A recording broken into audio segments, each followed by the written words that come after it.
দুটি ট্রেন পরস্পরের দিকে গতিশীল। প্রথম ট্রেনের গতিবেগ 80 কিমি প্রতি ঘন্টা। এই ট্রেনের এক যাত্রী 1000 মিটার লম্বা ট্রেনকে 18 সেকেন্ড অতিক্রম করে। দ্বিতীয় ট্রেনের গতিবেগ কত? এখানে আমরা যেটা পাবো সেটা আপেক্ষিক বেগ পাবো। কি করে?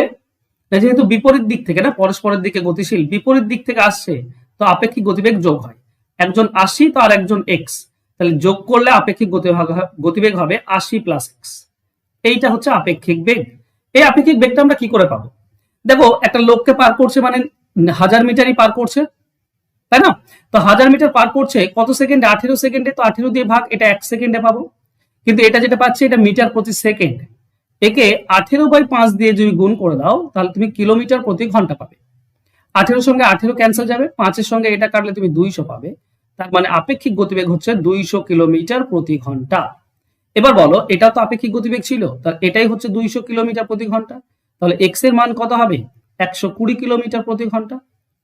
তার মানে অপর ট্রেনটির গতিবেগ হবে 120 কিলোমিটার প্রতি ঘন্টা। অপশন বি হবে সঠিক উত্তর। আশা করছি বুঝতে পেরেছো। যদি ভালো লাগে অবশ্যই একটা লাইক করে দিও। ধন্যবাদ।